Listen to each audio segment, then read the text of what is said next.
একটা বৃষ্টি স্নাত মিষ্টি সকালের শুভেচ্ছা জানিয়ে সেতুস ব্লগের নতুন আরও একটা ভিডিও শুরু করছি।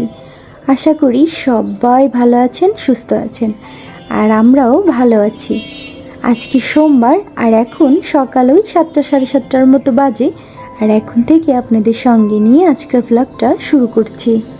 ঘুম থেকে উঠেই দেখি ঝিরিঝিরি বৃষ্টি পড়ছে, আর সকালবেলায় এরকম বৃষ্টি দেখেই মনটা খুশি হয়ে গেছে, কারণ অনেক দিন পর তো এইরকম শান্তির বৃষ্টি, এই জন্যই মনটা খুশি হয়ে গেছে। সকালবেলা 1 কাপ চা আর বিস্কুট নিয়ে তারপর দুজনে মিলে একটু বসে গেলাম গল্প করতে।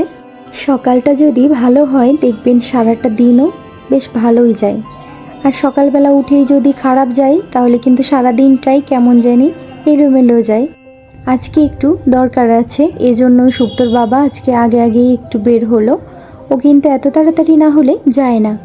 আর এদিকে এই যে ঠাকুরের যে ফলগুলো কালকে রাতে এনে রেখে দিছিল, এটাই ঝুড়ির মধ্যে রেখে দিব। আর কিছু আমও আলাদা করে রেখে দিলাম। দেখা গেলো আমাদের খাওয়ার জন্য আর ঠাকুরের জন্য যদি একসাথে রাখা হয় তাহলে আর নিষ্ঠাভাবে থাকে না, এর জন্যই আলাদা করে ঠাকুরের জন্য রেখে দিলাম। কদিন ধরেই না আগের মতো এত ফুল ফুটছে না। বুঝতে পারছি না যে আমি কি গাছের যত্ন ঠিক করে করছি না নাকি অন্য কোনো কারণে। আর এই দেখেন গোলাপি জবা কিন্তু একটা কত ছোট হয়েছে, এত ছোট কিন্তু হয় না, এই ফুলটাই দেখছি এমন, হয়তোবা পুষ্টির অভাবে এমন ছোট হয়েছে। আর নীলকণ্ঠ গাছটাও না বেশ বড় হয়েছে, কিন্তু ফুল আগের মতো দিচ্ছে না। আর গাছেরও তো একটা জীবন আছে বলেন, ওরা যে সব সময় একভাবে ফুল দিবে তা তো নয়, এক সময় কম ফুল ফুটে আবার এক সময় বেশি ফুটে, এভাবেই তো চলতে থাকে। তারপর আবার খুব বৃষ্টি হলেও কিন্তু দেখেছি যে ফুল কম ফোটে। আর এই যে আমার আজকের প্রাপ্তি, ফুলগুলো তুলে এনে তারপরে ঠাকুর ঘরের সামনেটা ভালো করে মুছে রাখবো। আজকে সোমবার আর আজকে আমাদের নিরামিষ রান্না বান্না। আর যেদিন নিরামিষ থাকে না তার আগের দিন রাতে কিন্তু তরকারিগুলো কেটে রাখলে ভালো হয়, কিন্তু রাতে না খুবই আলসেমি লাগে, এজন্য আর তরকারিগুলো কেটে রাখা হয় না। তবে আমি দেখেছি যে আগের দিন রাতে যদি তরকারিগুলো কেটে রাখি তাহলে না পরের দিন রান্নাটাও খুব তাড়াতাড়ি করা যায়। আর আজকে নতুন একটা নিরামিষ রান্না করব, এটা না আগে আমি কখনোই রান্না করিনি। তো সেদিন আমি একটা ভিডিওতে দেখেছিলাম আর তখনই ভেবে রেখেছিলাম যে নিরামিষের দিন রান্না করব। এটা হলো ধুন্দুল, খোসা ফেলে টুকরো টুকরো করে কেটে নিছি। আর এই যে ডালও ভিজিয়ে রেখে দিয়েছিলাম সকালবেলা ঘুম থেকে উঠেই, আর এটা কিন্তু ছোলার ডাল। তো এই যে কালো জিরে ফোড়ন দিয়ে তারপরে এই যে ধুন্দুলগুলো দিয়ে দিলাম, তারপর একটু লবণ, মরিচ, হলুদ এগুলো দিয়ে দিব। তেলের উপরে একটু নাড়াচাড়া করে একটু ঝোল দিয়ে দিব। ঝোলটা ফুটতে ফুটতে আমি ততক্ষণে ডালটাও বেটে নিব। আর ডাল বাটার সময় কিন্তু আমি একটু কাঁচামরিচও দিয়ে দিছি, তবে আজকের ডালটা না ভালো করে ভিজে নিই। আর এখন তো আমার সময়ও নেই, যেহেতু তরকারিটা আমি চুলায় দিয়ে দিছি। তো যেইটুকু পারছি সেইটুকু বেটে নিছি, আর তার মধ্যে একটু লবণ দিয়ে দিলাম আর একটু হলুদ দিয়ে দিলাম আর একটু কাঁচামরিচ দিয়ে তো বেটেই নিছি। তো এরপর বড়ার মতো করে ছোট ছোট গোল গোল করে তারপরে এই ঝোলের মধ্যে দিয়ে দিব। আর ঝোলটা যদি জাল না হয় তার মধ্যে দিলে কিন্তু বড়াগুলো ভেঙে যাবে, এই জন্যই ঝোলটা একটু জাল করে তারপরে বড়াগুলো দিলাম। সবগুলো ডাল কিন্তু আমি বাটতে পারিনি, কিছুটা ফ্রিজে রেখে দিলাম, অন্য একদিন বেটে কিছু একটা রান্না করা যাবে। আর এই যে বড়াগুলো দিয়ে তারপরে একটু ঢেকে দিলাম। ঢাকার পর ঝোলটা ভালো করে জাল হওয়ার পর তারপরে নামিয়ে নেব, আর কিছুই করতে হবে না। এই গরমের মধ্যে ঝিঙে, ধুন্দুল, লাউ এগুলো কিন্তু আমাদের পেট ঠান্ডা রাখতে খুবই দরকারি।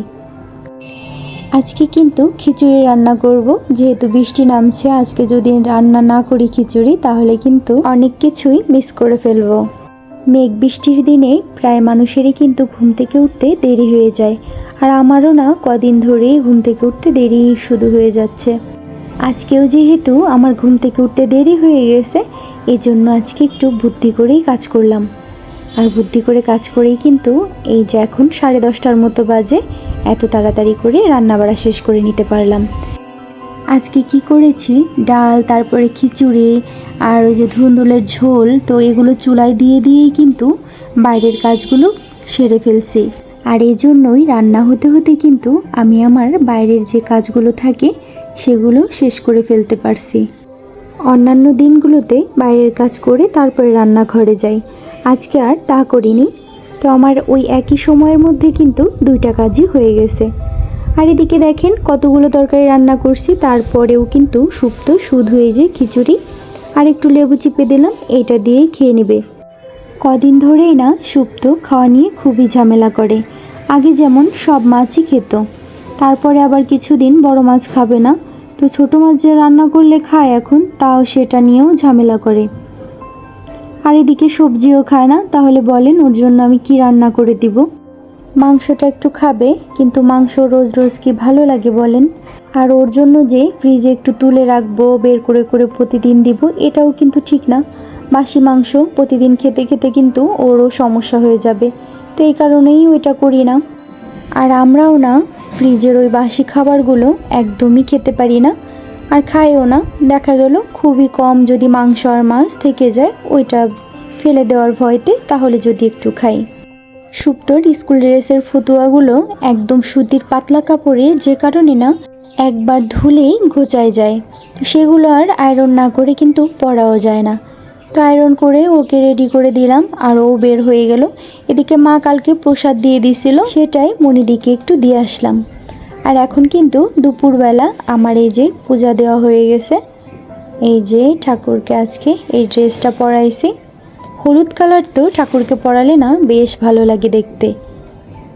পূজা দিয়ে একবারে রেডি হয়ে নিছি, আর এখন কিন্তু দুপুরের ভাত বসাচ্ছি। অন্যান্য দিন হলে কি করতাম, সকাল আর দুপুরের একসঙ্গে ভাত রান্না করতাম, শুধু রাতে একটু ভাত রান্না করতাম। আর কিন্তু আজকে যেহেতু সকালে খিচুড়ি করেছি, এজন্যই এখন ভাত বসালাম। আর এখন বসালাম কারণ শুক্তোর জন্য তো ভাত নিয়ে তারপর স্কুলে যাব, স্কুল থেকে তারপরে ওকে নিয়ে কোচিংয়ে যাব। আর বিকালে কিন্তু আরও একটা পড়া আছে, তো ওইখান থেকে আবার ওই পড়াটায় যাব, তারপরে বাসায় ঢুকবো, মানে ওই 6টার মতো বাজবে আমার। তো এই জন্য আমার ওর জন্য খাবার নিয়েই যেতেই হয়।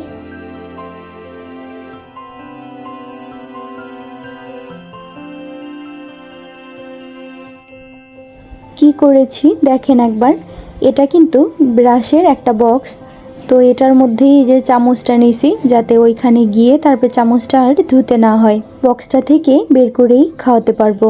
আর চামচ কেন নেওয়া, ওইখানে গিয়ে না হাত ধুয়ে তারপর আবার খাওয়াবো, হাতে তো নোংরা থাকে, তো ওই সব ঝামেলা আর করি না। এর জন্যই একটা চামচ নিয়ে যাই আলাদা করে, তো চামচ দিয়ে খাওয়ালে আমার হাতও ধুতে হয় না, আর কোথায় কি ধুবো এই চিন্তাটাও করতে হয় না।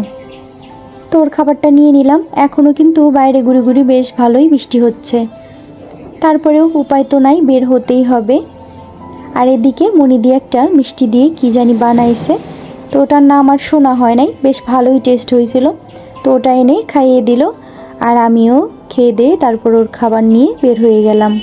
একটু আগেই বাসায় চলে আসি, আর বাসায় এসেই ভাবলাম যে শুক্তোকে একটু আম মাখাই দিই।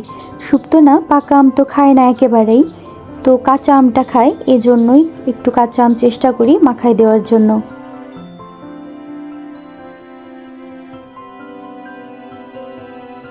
আমার বাবার বাড়িতে কাসন দেওয়ার নিয়ম আছে, তো মা প্রতি বছরই দেয়, আর প্রতি বছরই কিন্তু ফেলে দিতে হয়, আমার রেখে রেখে খাওয়া হয় না। কিন্তু শুক্তো এবার দেখছি যে আম মাখা দিয়ে তারপরে কোনো ফল যদি মাখায়, তাহলে তার মধ্যে কাসন দিলে ও বেশ ভালোই পছন্দ করে। এজন্য এবছরের কাসনটা অন্তত কাজে লাগছে। আর অনেকটাও দেখেন ফুরিয়েও কিন্তু গেছে। আম মাখা দেখে এসে খুশি হয়ে গেছে, আসলে আম মাখাটা অনেক পছন্দ করে সে। ঝুম বৃষ্টি হচ্ছে, আর এর আগে যে বাসায় ঢুকতে পারছি এটাই বেশি। আমরাও বাসায় ঢুকলাম, তারপর থেকে এই যে এমন বৃষ্টি পড়ছে। আর জানালার পাশে বসে বসে কিন্তু বৃষ্টি দেখতে খুব ভালোও লাগে। তো বন্ধুরা, আজকের ভিডিওটা এ পর্যন্তই রাখবো, আবার দেখা হবে খুব তাড়াতাড়ি নতুন আরও একটা ভিডিওতে। ততক্ষণ পর্যন্ত সবাই ভালো থাকবেন, সুস্থ থাকবেন, সাবধানে থাকবেন। আর ভিডিওটা যদি একটুও ভালো লেগে থাকে অবশ্যই একটা লাইক করে দিবেন।